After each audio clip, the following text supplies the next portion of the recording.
The morning sun caught the beading on her wedding dress as she stood at the altar, but something was wrong.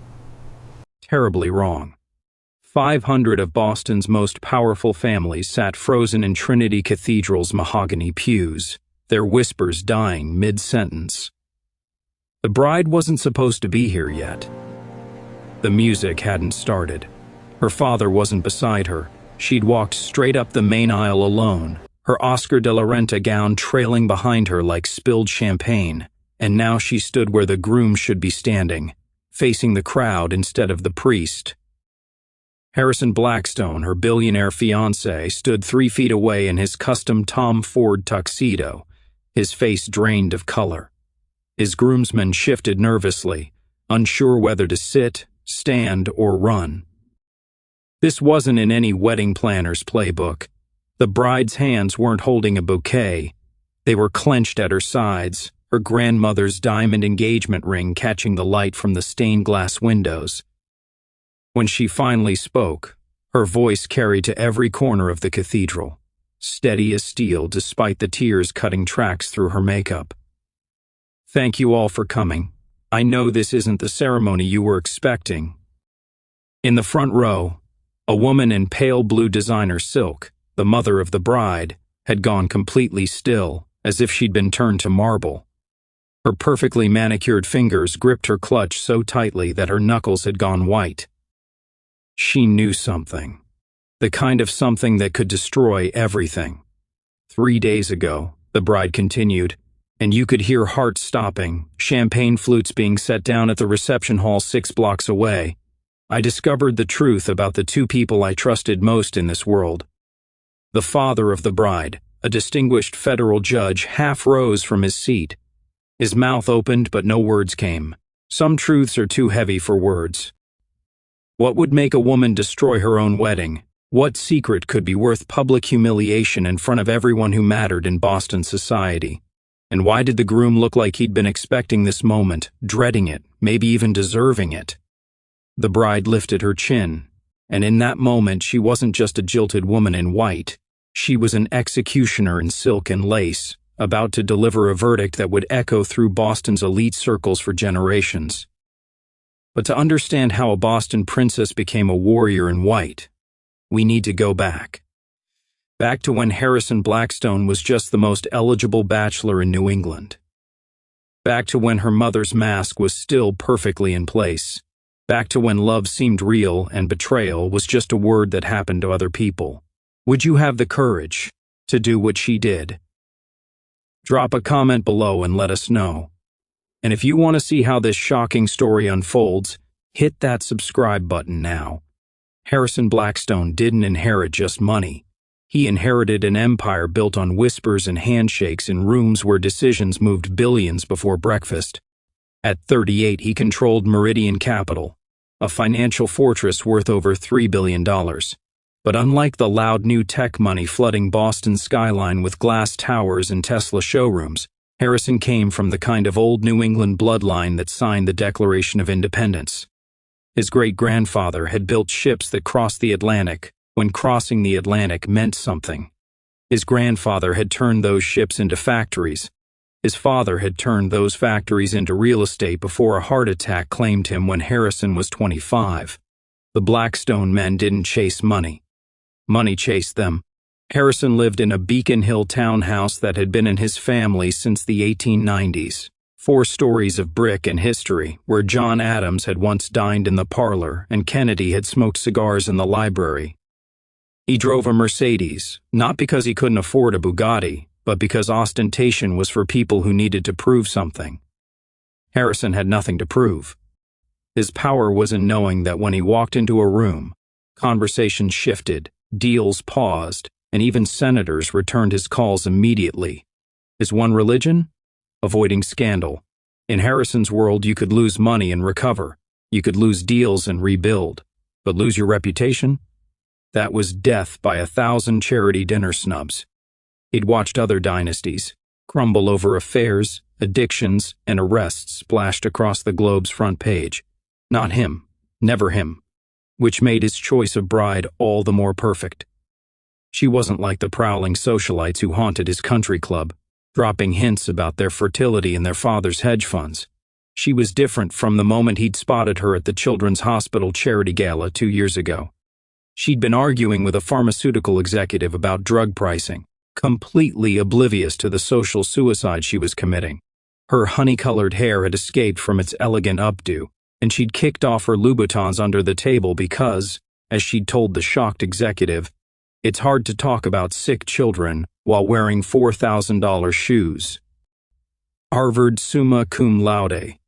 2 years building schools in Guatemala with the Peace Corps, now running a non-profit that put computers in inner-city schools. She spoke 4 languages, quoted Yeats at dinner parties, and once outbid him at a charity auction for a Monet sketch, then donated it back to the museum because, she said, art belongs to everyone. Harrison had fallen for her before the salad course. Their courtship unfolded away from the society photographers and gossip columnists. Private dinners at his club where the waitstaff had worked there for decades and knew how to forget what they'd seen. Weekend trips to his family's compound in Maine where they'd sail his grandfather's yacht, and she'd beat him at chess on the deck. Long walks through the public garden where she'd make him laugh, something he hadn't done since his father's death. She showed him her city too, the community center in Roxbury where she volunteered, the hole-in-the-wall Vietnamese restaurant where the owner's daughter was one of her nonprofit success stories, now at MIT. She introduced him to a Boston that existed beyond his zip code, beyond his boardrooms and his bloodline. 6 months in, he knew. She was the one who could stand beside him without being swallowed by his shadow. She was strong enough for his world, but hadn't been corrupted by it. The proposal came on a December evening in his library. Snow was falling outside, and she'd been reading him passages from a first-edition Fitzgerald she'd found on his shelves. He'd gotten down on one knee beside the fireplace, pulled out the ring that had belonged to his grandmother, 5 carats of perfection surrounded by sapphires that matched her eyes when she was happy. "I don't want to own you," he'd said, surprising himself with his honesty. "I want to build something with you, something real in a world full of performances." She'd said yes before he finished talking, tears streaming down her face as he slipped his family's history onto her finger. The engagement announcement was subtle, just 3 lines in the Globe's social pages, but it sent shockwaves through Boston's elite. Harrison Blackstone, the impossible catch, was off the market, and to her, the girl who'd insulted Judge Whitley's wife's plastic surgery at a fundraiser, who'd worn a pantsuit to the Wellington Club's spring luncheon. But that was what he loved about her. She was authentic in a world of reproductions. She was truth in a city built on polite lies. They set the date for October, giving themselves 10 months to plan what everyone expected would be the wedding of the decade. 500 guests, Trinity Cathedral, a reception at the Copley Plaza that would cost more than most people's houses. It was supposed to be perfect. It was supposed to be their beginning. If only they'd seen what was hiding behind her mother's practiced smile. Celeste Pemberton had the kind of beauty that made men stupid and women nervous. At 52, she could still turn heads in a room full of women half her age. But it wasn't just her face, maintained through Swiss skincare regimens and a plastic surgeon who'd trained on Park Avenue. It was something else. Something in the way she moved, the way she looked at you like she knew your secrets before you did. There was a hunger in her eyes that expensive clothes couldn't hide, a desperation that Botox couldn't smooth away. She hadn't been born into this world of charity galas and country clubs. Celeste had grown up in Worcester, the daughter of a used car salesman who drank his commission checks and a mother who cleaned houses for the kind of people Celeste now called friends. Her real name had been Cheryl, but Cheryl didn't belong in Boston society. Celeste did. She'd met Judge Thomas Pemberton when she was 23, working as a receptionist at a law firm where he'd been deposing a witness. He'd been 41, distinguished, recently divorced. She'd brought him coffee without being asked, remembered how he liked it the second time, and by the third time, he was asking her to dinner. They'd eloped 6 weeks later because his parents, old Boston Brahmins who traced their lineage to the Mayflower, had threatened to disown him if he married that Worcester nobody. But Celeste had played the long game. She'd learned French from language apps, memorized the names of wines, artists, and composers. She'd studied the other wives like she was preparing for the bar exam, noting how they held their forks, how they laughed, how they wielded their husband's power like an American Express black card. Within 5 years, you couldn't tell she hadn't been born to it. Except her daughter could tell. The tension between mother and daughter was like background music, always there, even when you stopped noticing it. Her daughter had inherited Thomas's moral compass, his quiet dignity, his authenticity. Everything Celeste had to fake came naturally to her daughter, and Celeste hated her for it, even as she loved her. Especially as she loved her. When Harrison Blackstone had entered their lives, Celeste had seen him first, not romantically, not then, but she'd recognized what he represented. Old money, real power, the kind of security that didn't depend on staying married to a judge who barely noticed her anymore. Her daughter would have everything Celeste had scraped and clawed to achieve, and somehow that felt like losing. The wedding planning started innocently enough, mother-daughter bonding over cake tastings and flower arrangements. But Harrison noticed things. The way Celeste's hand would rest on his arm a beat too long when she greeted him. How she'd position herself between him and his fiancé during conversations, creating a weird triangle where she was always at the point. The private jokes she'd try to establish, references to conversations they'd never actually had. "Your mother's very involved," Harrison had mentioned one evening after Celeste had spent an hour showing him centerpiece options while his fiancé was stuck in traffic. She never had the wedding she wanted, his bride-to-be had explained, her voice soft with sympathy. Dad's parents made them elope. This is her chance to live the dream. But it wasn't about flowers or table settings, it was about proximity. Celeste started appearing at Harrison's office with urgent wedding questions that could have been texts. She'd suggest lunch meetings at restaurants where she'd spend more time asking about his travels, his business philosophy, his views on modern marriage than discussing seating charts. "You know," she'd said once, leaning across the table at Mistral, her posture relaxed but purposeful, "my daughter is lucky. Most men with your kind of power don't know how to share it. They want wives who disappear into their shadow. But you're different." Harrison had shifted uncomfortably, signaling for the check. The kiss cam incident that summer had shaken Boston's elite. A tech executive's wife caught on the Jumbotron at a Celtics game, kissing her supposed personal trainer while her husband was in Shanghai. The footage went viral. The husband hadn't said a word publicly, just systematically removed every trace of her from his life. Photos, social media, even getting their children's last names legally changed to his alone. The silence had been more brutal than any public scene. Harrison had mentioned it at a dinner party, noting how the husband's complete erasure of his wife had been more devastating than any confrontation. "Sometimes," Celeste had replied, her eyes holding his across the table while her daughter was in the powder room. "Passion makes people reckless. We can't all be as controlled as you, Harrison." The way she said his name, lingering on it, made his skin crawl. "Have you ever felt something wasn't right, but you couldn't put your finger on it? Sometimes the ones closest to us are the hardest to see. If you felt that way too, maybe you're meant to be part of this journey. I won't pressure you, but if you're moved by what's happening here, consider subscribing so we can go through this story together. And if you're still not sure, let us know why in the comments." But Harrison pushed his concerns aside. Wedding planning made people crazy, mothers especially, and his fiancée needed this to work.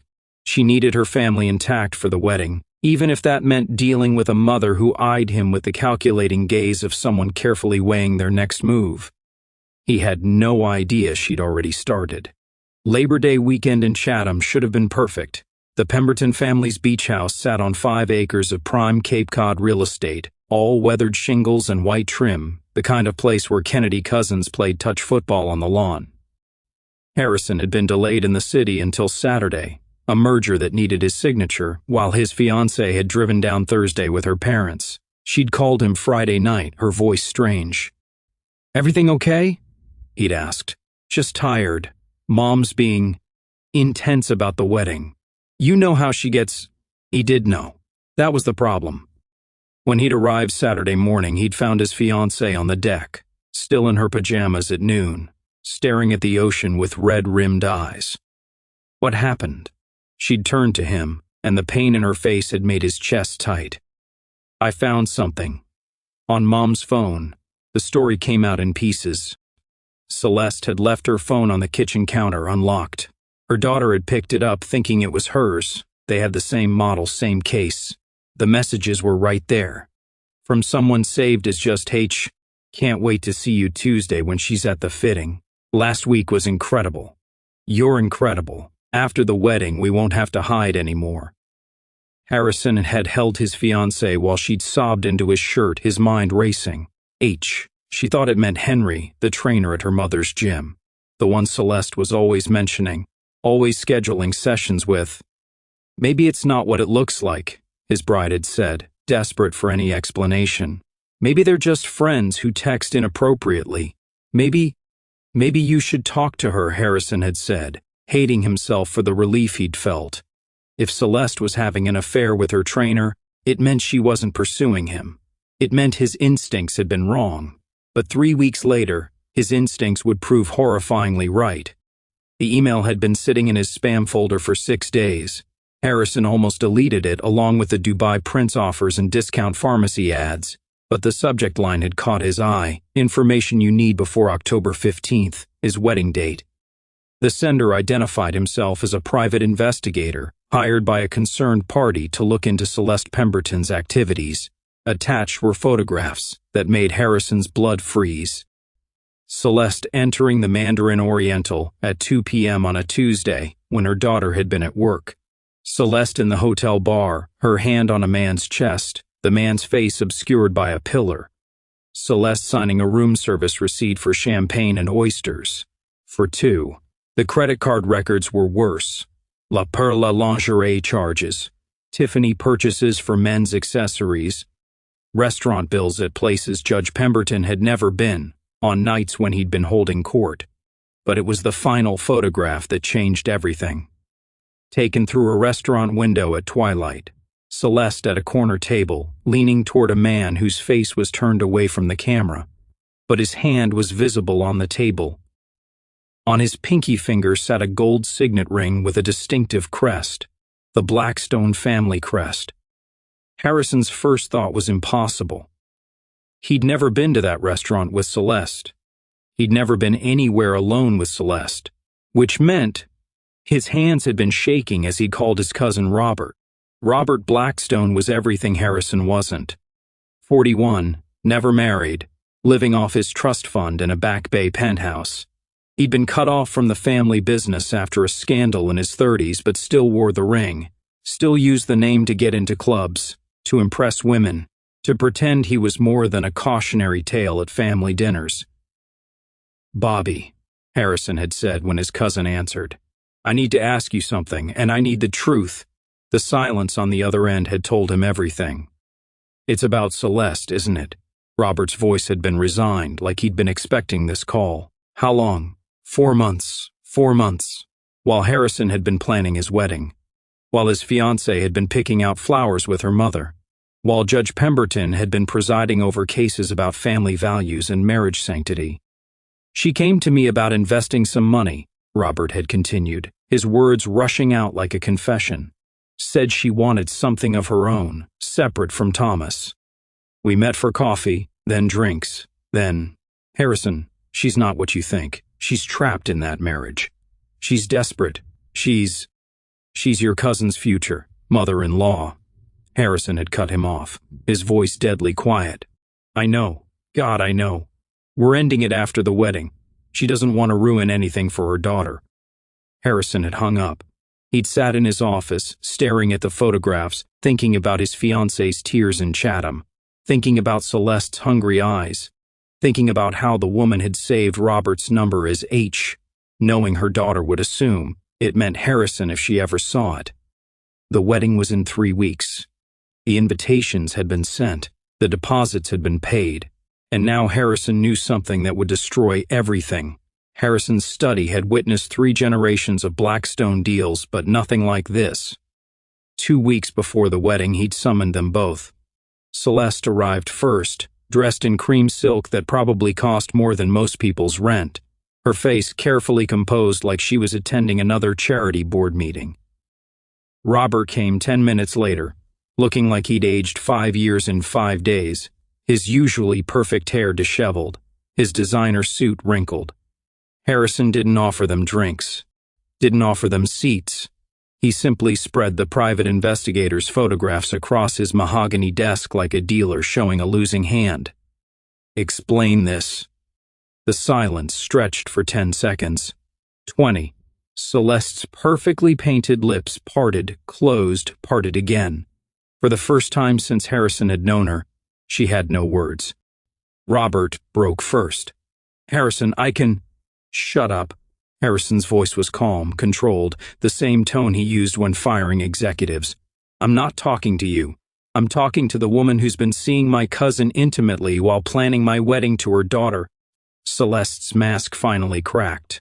Not all at once. That would have been too honest for her. It started with a twitch in her left eye, then a tremor in her hands, then finally, beautifully, completely, it shattered.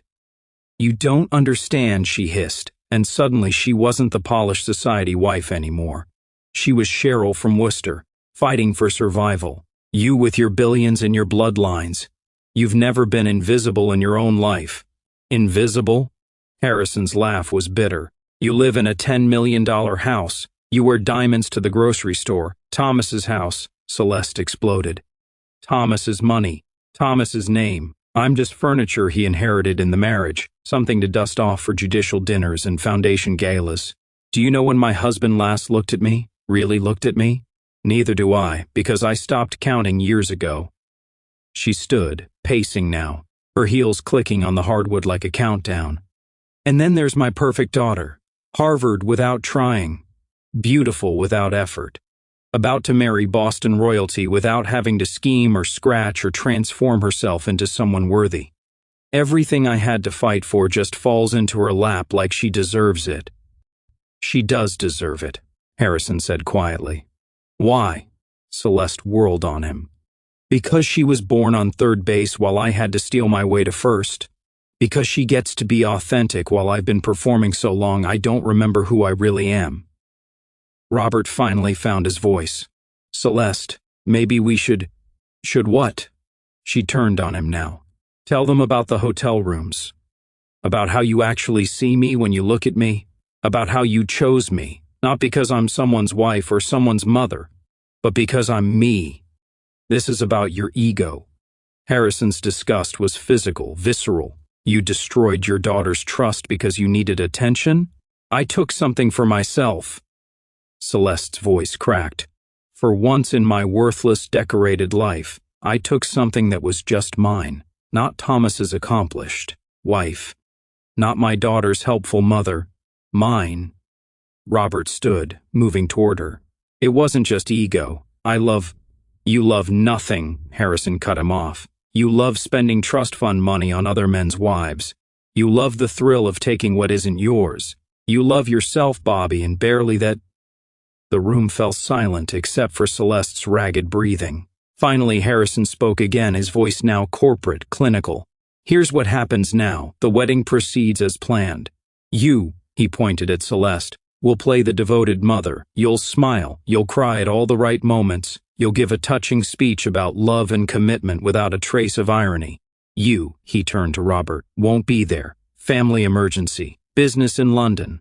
I don't care what excuse you make, but you won't be within 100 miles of that ceremony. You can't, Celeste started.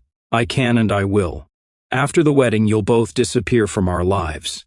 Celeste, you'll find reasons to be elsewhere. Christmas in Europe, summers in the Hamptons, whatever keeps you away from us. Robert, you're already dead to me, so just make it official. And if we refuse? Celeste's chin lifted in defiance. Then I tell Thomas everything.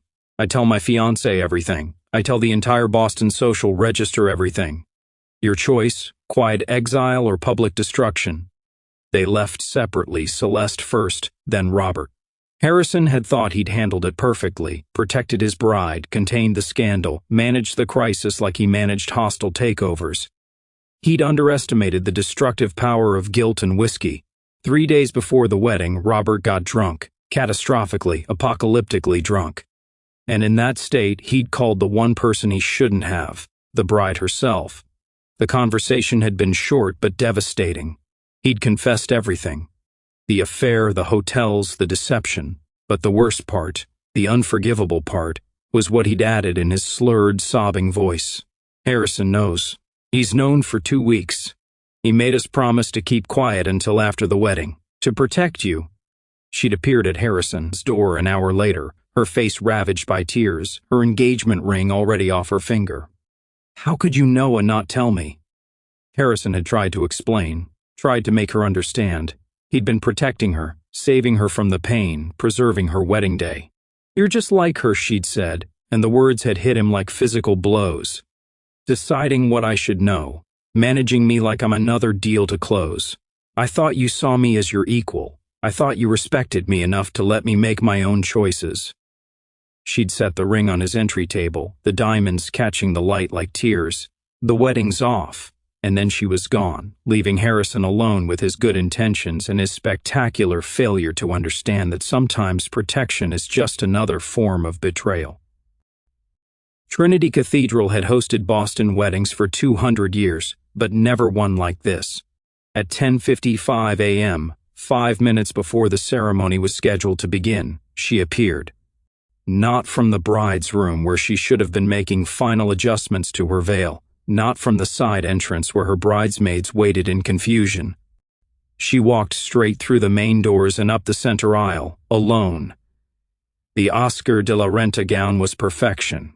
$30,000 of hand-sewn beading and French lace that caught the light from the stained glass windows like scattered diamonds. Her grandmother's pearl necklace sat at her throat. Her hair was swept up in an elegant chignon that had taken 3 hours to perfect. She looked like a bride should look, except for one thing. She was walking toward the altar the wrong way, at the wrong time, with the wrong expression on her face. The organist's hands froze above the keys. The photographer lowered his camera. 500 guests turned in their pews like a wave, mouths opening, programs rustling, the whispers starting then dying as she climbed the 3 marble steps to where Harrison stood with his groomsmen. She turned to face the congregation. The silence was absolute. You could hear the candles flickering, the ancient building settling, hearts beating too fast in designer dresses and rented tuxedos. In the front row, Celeste Pemberton sat frozen in pale blue Chanel, her face the color of old paper. Judge Thomas Pemberton half rose from his seat, his mouth forming his daughter's name without sound. When she spoke, her voice carried to every corner of the cathedral. Not shouting, not dramatic, just clear, controlled, and absolutely devastating. Thank you all for coming. I know this isn't the ceremony you were expecting, but I have something important to say. Someone dropped a hymnal. The sound echoed like a gunshot. 3 days ago, I learned that my mother, Celeste Pemberton, has been having an affair. The first gasp came from somewhere in the middle rows. Then another. Then the wave of shock rolled through the cathedral like thunder. Celeste's hands gripped her clutch so tightly the clasp bent. Her affair, she continued, her voice never wavering, is with Robert Blackstone, my fiancé's cousin. Now people were turning in their seats, looking for Robert, who was notably, tellingly absent. Harrison stood perfectly still behind her, his face marble pale, his jaw clenched. I also learned that Harrison, the man I was about to marry, has known about this affair for 2 weeks. She turned slightly, just enough to catch Harrison's eye. He chose to hide this from me. He made a deal with them. Keep quiet, play your parts through the wedding, then disappear from our lives. Judge Pemberton was standing now, his judicial composure cracking. Sweetheart, perhaps we should sit down, Dad. Her voice was gentle but firm. You need to hear this too. We all do. She faced the congregation again, and when she spoke next, her words carried the weight of every lie she'd ever been told, every truth she'd ever been denied. My mother taught me many things growing up: how to sit with my ankles crossed, how to write thank you notes on embossed stationery, how to make small talk with boring people at boring parties, how to smile when I wanted to scream, how to pretend everything was perfect when nothing was. Tears were running down her face now, but she didn't wipe them away. They fell onto the bodice of her gown, leaving dark spots on the silk like a map of grief. But the most important thing she taught me, though she never meant to, was what happens when you live your entire life as a performance, when you value appearance over truth, when you treat the people you claim to love like audience members instead of partners. She reached up and began pulling the pins from her veil, one by one. The cathedral held its breath as the antique lace, the same veil her grandmother had worn, that her great-grandmother had brought from Ireland, fell to the floor in a whisper of silk and broken tradition. My mother built her entire life on lies. Small ones at first: her background, her education, her interests. Then bigger ones: her happiness, her marriage, her love for her family. And finally, the biggest lie of all: that she had the right to take what she wanted regardless of who it destroyed. Celeste was crying now, silent tears that destroyed her carefully applied makeup, revealing the desperate woman beneath the polish. And Harrison, she turned to him fully now, you looked me in the eye and chose to protect the lie instead of respecting me with the truth. You decided I was too fragile, too naive, too something to handle reality. You made the same choice my mother's been making my entire life, managing me instead of trusting me. She stepped down from the altar, her train spreading behind her like spilled milk. The congregation parted as she walked toward her parents' pew, stopping directly in front of her mother. I forgive you, she said, and Celeste's face crumpled with something that might have been hope until she continued. Not for your sake, but for mine. Holding on to this anger would turn me into you, and I refuse to let that happen. But forgiveness doesn't mean reconciliation. You're no longer welcome in my life. She turned to her father, whose face was a study in devastation. I'm sorry, Dad. You deserved a wife who loved you for more than your name and your bank account. We both deserved better. Then she walked back up that aisle, her $30,000 dress trailing behind her like a declaration of independence. She didn't run. She didn't rush. She walked with the same measured pace she would have used if this had been the recession after the ceremony, except now she was walking away from everything: the marriage, the family, the life that had been built on foundations of sand and secrets. Truth isn't always easy, but sometimes it's the only way forward. If you're feeling inspired by her courage, maybe it's time to take a step with us. Hit subscribe and let's keep going. At the door, she turned one last time. 500 faces stared back at her, shocked, horrified, but somehow, in some faces she saw something else. Recognition, admiration, maybe even envy from those trapped in their own gilded cages. The reception's paid for, she said. The champagne's real, even if nothing else was. Enjoy it. And then she was gone, leaving behind a cathedral full of Boston's elite, a shattered mother, a broken groom, and a story that would be whispered about for generations. The cathedral doors had barely closed behind her when Boston society began eating itself alive. Judge Thomas Pemberton filed for divorce exactly 6 days later. 40 years of marriage ended with a single filing at the courthouse where he'd presided over hundreds of similar endings. The man who'd spent his career mediating other people's failures couldn't mediate his own. He moved into the Harvard Club, leaving Celeste alone in their Back Bay mansion with her mirrors and her regrets. The social execution was swift and surgical. Within a week, Celeste's name had been quietly removed from every charity board, every committee, every invitation list that mattered. The women who'd air-kissed her at galas now crossed the street to avoid her. The Mandarin Oriental permanently lost her reservation. Her personal shopper at Neiman Marcus stopped returning calls. Boston society doesn't do public scandals. It does silent annihilation. She lasted 3 months before fleeing to Boca Raton, where she reinvented herself as a luxury real estate agent. New name, she went back to using her maiden name. New face, more procedures, more desperate attempts to stop time.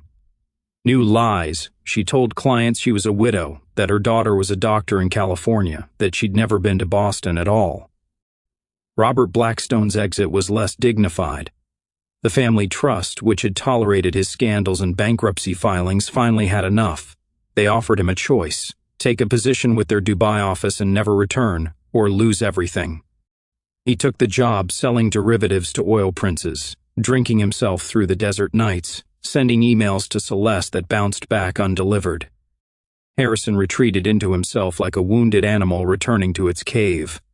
He sold the Beacon Hill townhouse within a month, couldn't stand the library where he'd proposed, the stairs she'd walked, down in her grandmother's veil for their engagement photos. He bought a glass box in the seaport, all walls and no warmth, where he could see the harbor, but never had to see the public garden where they'd walked. Meridian Capital became his life. 18-hour days, weekend conferences, deals that didn't require trust or truth or anything beyond numbers on screens. His friends watched him become the thing he'd always feared, another rich man destroyed by scandal, except his destruction was internal, invisible, eating him from inside like expensive cancer. But the bride who'd walked away, she flew. She used the honeymoon tickets, first class to Paris, but she didn't stop there. She went everywhere Harrison had planned to take her, then everywhere he hadn't. Tokyo, where she learned to make soba noodles from a master who didn't speak English. Nairobi, where she worked at an orphanage for 3 weeks. Mumbai, where she got food poisoning and wrote about it with humor that made strangers on the internet feel like friends. The blog started as therapy. Confessions of a Runaway Bride was supposed to be private, password protected just for her. But her college roommate shared it, then her roommate's sister. Then suddenly she had 10,000 subscribers reading about her journey from designer wedding dress to backpacker hostels.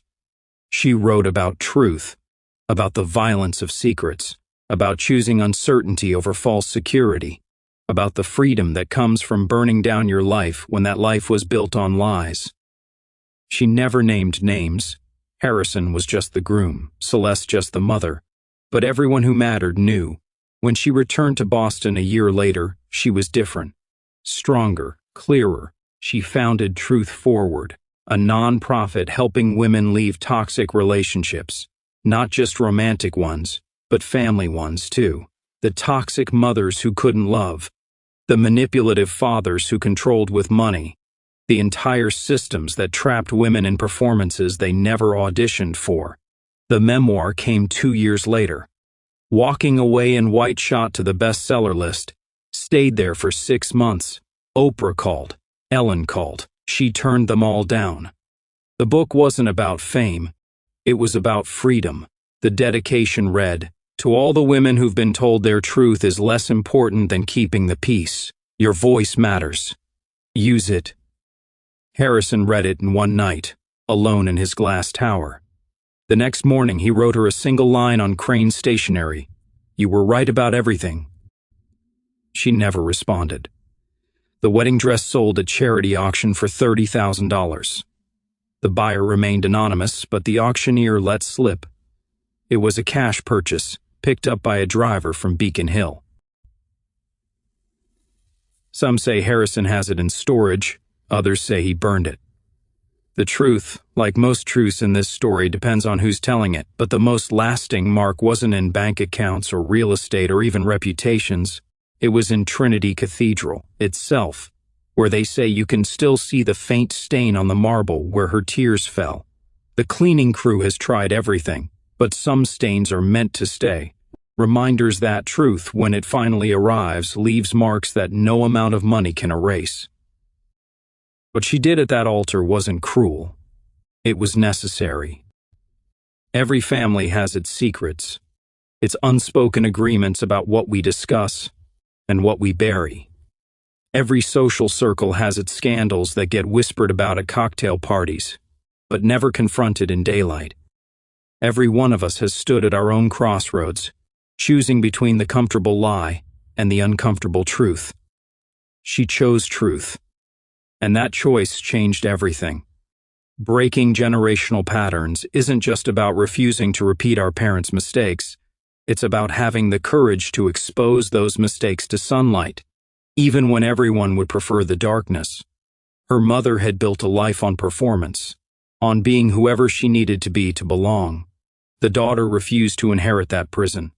The cost of authenticity is always higher than we expect.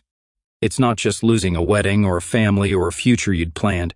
It's losing the comfortable story you told yourself about who you are and where you come from. But here's what she learned. The cost of lies is higher. It compounds daily, yearly, until you wake up at 52 in a marriage that's a mausoleum, desperate enough to seduce your daughter's future family just to feel alive. Sometimes shocking honesty isn't just an option. It's the only option that doesn't lead to slow death by 1,000 compromises. She could have confronted them privately, kept the family secrets safe, smiled through the cancellation calls. But that would have been participating in the same system that created the problem. The system that says appearance matters more than truth, that women should suffer quietly, that money can buy silence. What's the difference between cruelty and courage? Cruelty seeks to wound. Courage seeks to heal, even when healing requires surgery without anesthesia. Every word she spoke in that cathedral was surgery, cutting away the diseased tissue so something healthy could grow. Her impact reached far beyond Boston's borders. Within a year, 3 other society weddings were called off when brides discovered affairs, financial crimes, hidden addictions. Her memoir inspired a movement of women sharing their own stories of walking away from toxic families, abusive relationships, suffocating expectations. She'd given them permission to choose themselves. The nonprofit she founded has helped over 3,000 women leave situations that were killing them slowly. Not all abuse leaves bruises. Some of it comes wrapped in Tiffany boxes and wedding invitations. Boston society pretended to be appalled, but secretly it was transformed. The old rules about suffering and silence, about family reputation above personal truth, began to crack. Younger generations started having different conversations, asking different questions, refusing to inherit their parents' compromises. If you've found yourself reflecting on her story, maybe it's time to stay with us. Subscribe for more powerful stories that break free from the norm. Trinity Cathedral still hosts weddings every weekend. Brides still walk down that same aisle in expensive dresses, making promises about truth and fidelity. But now there's something different in the air, an awareness that the altar isn't just for unions. Sometimes it's for revelations. Sometimes it's for endings that are really beginnings. They say if you know where to look, you can still see that faint stain on the marble where her tears fell. The clergy tried to have it professionally cleaned, but the Archbishop himself intervened. "Leave it," he said. "Some truths are too powerful to stay buried, even under designer silk and family diamonds." The abandoned bride who shocked her entire family became something more than a scandal or a cautionary tale. She became proof that sometimes the most shocking thing you can do is simply tell the truth. And that shock, that disruption, that moment when everyone gasps, that's not the end of the story. That's where the real story begins.